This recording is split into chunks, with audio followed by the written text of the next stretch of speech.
Assalamu alaikum. So today's topic is going to be deviated nasal septum. ये ENT lecture series का topic है.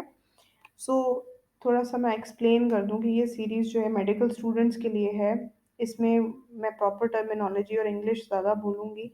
अगर आप doctor या हेल्थ केयर प्रोफेशन से रिलेटेड नहीं है, आपको सिंपल लैंग्वेज में उर्दू में इस वीडियो को अंडरस्टैंड करना है, तो मैंने पब्लिक हेल्थ अवेयरनेस सीरीज के प्लेलिस्ट के अंदर डिविएटेड नेजल सेप्टम के ऊपर वीडियो बनाई हुई है, तो आप उसको देख सकते हैं. So let's begin. So, deviated nasal septum is very common and it can be asymptomatic.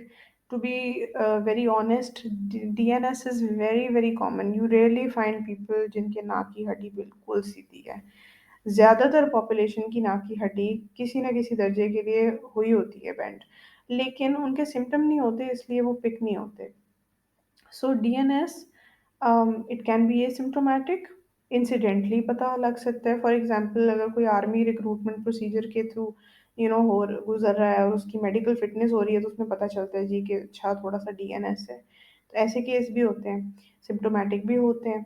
और अगर आपके सिम्टम्स आ रहे हैं तो it can cause a lot of problems for the patient. Patient बहुत मिजरेबल होता है, तो मॉर्बिडिटी इसकी काफ़ी हो सकती है.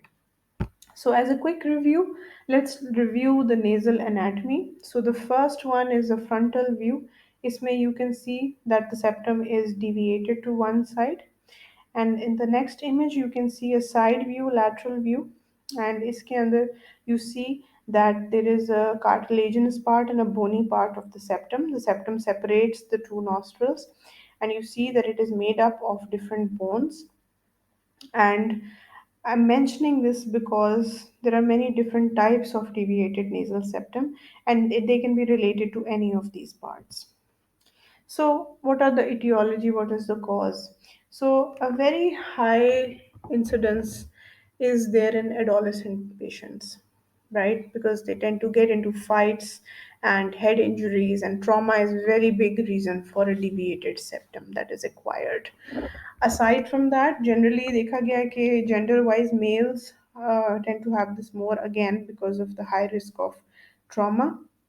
Then a person can have high arched palate, which basically deflects the septum due to less space, right? So if you visualize कि अगर पैलेट जो है अपनी नॉर्मल जगह से ऊंचा होगा तो आपका सेप्टम सीधा भी है तो वो टेढ़ा हो जाएगा, राइट? उसको नीचे से प्रेशर मिल रहा है to deflect on one side. Then there can be a developmental error. तो ऑसिफिकेशन सेंटर्स जो बनते हैं कभी कभी एक पेस के ऊपर ग्रो नहीं करते, तो समटाइम्स एक साइड पे ऑसिफिकेशन सेंटर ज़्यादा एक्टिव है और दूसरे पे इतना नहीं है, तो जो ओवर एक्टिव साइड है वो बेंड कर जाएगी. ठीक है ना? तो ये भी एक पॉसिबिलिटी है. फिर कंजेनेटली भी डीएनएस होता है बट दैट्स रेयर. उसके अलावा रेशियल फैक्टर्स होते हैं, हेरिडिटरी फैक्टर्स हो सकते हैं, और ग्रोथ्स हो सकती हैं जैसे कि कार्सिनोमा या नेजोफेरेंजियल एंजियोफाइब्रोमा. ये मैकेनिकली उसको एक पुश प्रोवाइड करती है, उससे भी डीएनएस हो सकता है. तो डीएनएस की डिफरेंट टाइप्स हैं. डिविएशन समटाइम्स कार्टिलेज को सिर्फ इन्वॉल्व करती है, समटाइम्स बोन को करती है, समटाइम्स दोनों चीज़ों को करती है, cartilage and bone.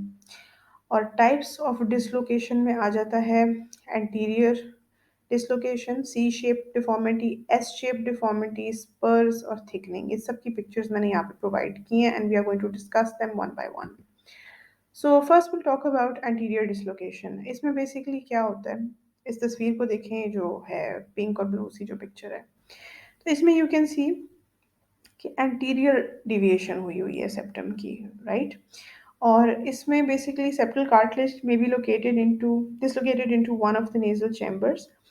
This is better appreciated if you look at the patient from this view. ठीक है, पेशेंट का हेड बैकवर्ड टिल्ट करके देखें तो ज़्यादा अच्छा नज़र आता है. तो this is an example of anterior dislocation. फिर आ जाता है सी शेप डिफ्लेक्शन. तो सी शेप डिफ्लेक्शन में सी शेप डिफ्लेक्शन होती है, ठीक है, एज द पिक्चर शोज. तो इसमें यूजुअली कार्टिलेज इन्वॉल्व होता है and there is a marked narrowing on deflected side and nostril of other side is very Rumi with compensatory hypertrophy of the inferior turbinate. क्योंकि ये एक असूल है कि अगर एक नॉस्ट्रल ज़्यादा रूमी होती है तो जो टर्बिनेट्स होते हैं ना वो हाइपरट्रोफी करना शुरू हो जाते हैं, बड़े हो जाते हैं। तो एक जगह तंग है और दूसरी जगह हाइपरट्रोफी हुई हुई है। तो septum is deviated in a simple curve to one side. फिर आ जाता है एस शेप डिफ्लेक्शन। ये वर्टिकल भी हो सकती है और एपी प्लेन में भी हो सकती है। तो such a deformity can cause bilateral nasal obstruction. जाहिर है क्योंकि अगर एस शेप है तो इट मीन्स के दोनों साइडों के ऊपर कर्व आई हुई है ना, तो दोनों साइड पे ऑब्स्ट्रक्शन है। तो ये इस पिक्चर से आप, आई होप आपको आसानी से समझ आ जाएगा। फिर आ जाते हैं जी सेप्टल स्पर के ऊपर। तो स्पर बेसिकली एक नोक निकली हुई है, ठीक है। It's a shelf like projection often found at the junction of bone and cartilage. तो ये इसकी कॉमन लोकेशन होती है। और जो स्पर होता है वो लैटरल वॉल को अक्सर प्रेस कर लेता है और मरीज अक्सर कंप्लेन करता है कि उसको हेडेक रहता है। और it may also predispose to repeated epistaxis. तो इन पेशेंट्स में देखा गया है कि ये ज़्यादा प्रोन है टू हैविंग नोज ब्लीड्स, ठीक है, क्योंकि वेसल्स जो हैं वो स्ट्रेच्ड हुई हुई हैं ऑन द कॉन्वेक्स साइड। जो खिंचा हुआ पार्ट है वहाँ की वेसल्स खिंची हुई हैं, फ्रेजाइल होती हैं, और वो उनको ब्लीड करने का टेंडेंसी उनकी ज़्यादा होती है, ठीक है। फिर आ जाता है जी सेप्टल थिकनिंग। इसमें सेप्टम है तो जगह पे ही है लेकिन थिक हुआ हुआ है। तो ये भी आ जाता है सेप्टल डिविएशन में। तो thickening of anterior part due to trauma causing overriding of the dislocated and fractured fragments, thus reduplication of cartilage occurs। तो ये भी इसमें हिमाटोमा की वजह से भी हो सकता है। अगर अंदर ब्लीडिंग हुई हुई है और स्वेलिंग हुई हुई है तो उससे भी सेप्टम थिक हो सकता है। अब आ जाते हैं इसकी पैथोफिजियोलॉजी पे। अब कॉजेज तो हमने देख ली, हमने उसकी टाइप्स भी देख ली। अब इससे मरीज को क्या होता है, क्यों होता है। तो डीएनएस के साथ होता ये है कि नॉर्मल जो एयर की फ्लो है, जो नॉर्मल मैकेनिज्म है, वो डिसरप्ट हुआ होता है। सिक्रीशंस जो हैं वो इकट्ठी होती हैं। जब सिक्रीशंस इकट्ठी होती हैं तो वो एक ब्रीडिंग ग्राउंड प्रोवाइड करती हैं फॉर सेकेंडरी इन्फेक्शंस। और उसके साथ बहुत ज़्यादा कॉम्प्लिकेशंस होती रहती हैं, जैसे कि साइनोसाइटिस है, यूस्टेशियन ट्यूब जो है वो इन्फेक्टेड हो सकती है, फेरेंजाइटिस, टॉन्सिलाइटिस, लैरेंजाइटिस। फिर बोनी स्पर जो है वो टर्बिनेट को टच करके एलर्जी वगैरह भी करवा सकता है। जैसे कि मैंने पहले कहा, ब्लीडिंग टेंडेंसी भी इन लोगों में ज़्यादा होती है। फिर इस तरह के स्पर और ये नोकों की वजह से नर्व्स भी प्रेस होती हैं और उससे पेन्स भी हो सकती हैं जो नर्वस ओरिजिन की होती हैं, और हेडेक्स होते हैं। एट्रोफिक राइनाइटिस हो सकता है जो ज़्यादा रूमी साइड नॉस्ट्रल है, उधर राइनाइटिस हो सकता है, पॉलिप्स भी बन सकते हैं। क्लिनिकल फीचर ये हैं कि नेज़ल ऑब्स्ट्रक्शन नज़र आएगी, वन साइडेड और बोथ साइडेड। तो यूनिलैटरल और बाईलैटरल नेज़ल ऑब्स्ट्रक्शन है। हेडेक्स हो सकते हैं स्पेशली जिनमें स्पर होते हैं। फिर आ जाता है sinusitis because of obstruction of normal sinus drainage pathways, ठीक है।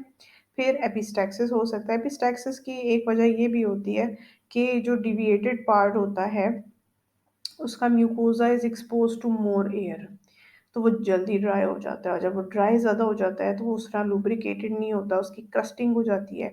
और जब वो क्रस्ट रिमूव होते हैं तो फिर ब्लीडिंग होती है।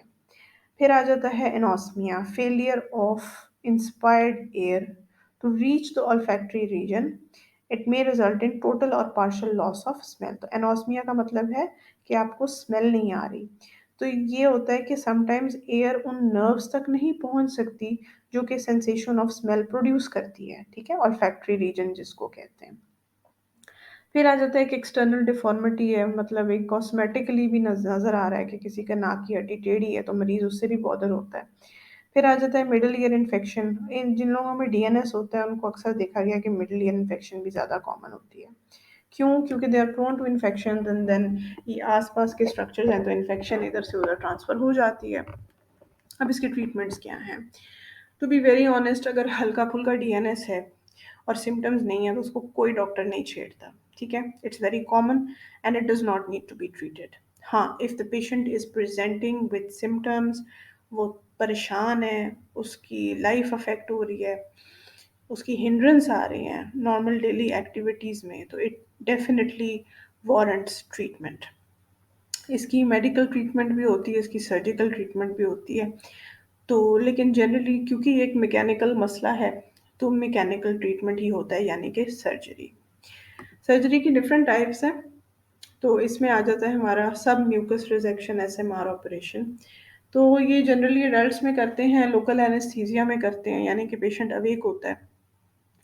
और it consists of elevating the mucoperichondrial and mucoperiosteal flaps on either side of the septal framework by a single incision made on side of the septum, removing the deflected parts of the bone and cartilaginous septum and then repositioning the flaps.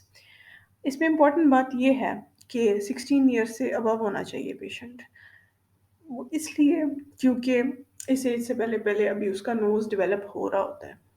मुमकिन है कि उसका नाक बेहतर हो जाए, उसकी deviation बेहतर हो जाए, सर्जरी की ज़रूरत ही ना पड़े। तो बेहतर यही होता है कि एडल्ट पेशेंट हो, 16 अबव हो। फिर क्राइटेरिया है कि उसको नेज़ल एलर्जीज़ कोई ना हो, एनेस्थीसिया फिटनेस हो और कोई और ऑनगोइंग करंट इन्फेक्शन ना हो। Contraindications हैं, if you have a bleeding tendency, you have nasal growths, uncontrolled hypertension और you're not qualifying for anesthesia fitness, तो फिर ये ऑपरेशन नहीं होता। फिर होता है मॉडिफाइड एसएमआर। बेसिकली अब मैंने कह तो दिया है कि 16 से अबव होना चाहिए, लेकिन अगर कोई यंग है और वो बहुत मिजरेबल है, तो ये बच्चों का एक मॉडिफाइड एसएमआर ऑपरेशन होता है। इसमें इतनी रिजेक्शन नहीं होती, लिमिटेड होती है, इतनी होती है कि वो बच्चा बेहतर फील कर ले। और उसके बाद जब उसकी बोन्स ग्रो कर जाती हैं, फिक्स हो जाती हैं, तो फिर उस ऑपरेशन को रिविजिट किया जा सकता है। ठीक है, तो this is like a temporary fix. फिर आ जाता है septoplasty. This is a conservative approach. इसमें जो मोस्ट डिविएटेड पार्ट्स होते हैं उनको रिमूव करते हैं और बाकी सेप्टल फ्रेमवर्क को रिटेन करते हैं। Septal framework is corrected and repositioned by plastic means. Septoplasty has almost now completely replaced SMR operation. Septal surgery is usually done after the age of 17। वही रीज़न है क्योंकि आपके जो ग्रोथ ऑफ नेजल स्केलेटन होती है वो हम interfere नहीं करना चाहते उसमें। ठीक है, मिड फेस की जो ग्रोथ है वो हो रही होती है इस एज तक। लेकिन अगर एक बहुत ज़्यादा सिवियर सेप्टल डिविएशन है तो कंजर्वेटिव सेप्टोप्लास्टी हो सकती है। ठीक है, to provide a good airway. I hope you learned something. I tried to make it very concise and interesting for you and easy to understand. If you like this video, if you want me to make more ENT related videos, please like, comment, and share this video. Subscribe to my channel and follow me on my Instagram and Facebook, where I upload information regarding the channel, upcoming videos, and medical posts that are very informative and practical for healthcare professionals as well as the general public. So, if you're interested in that, please follow these pages, and inshallah, I will be back with another video. Allah Hafiz.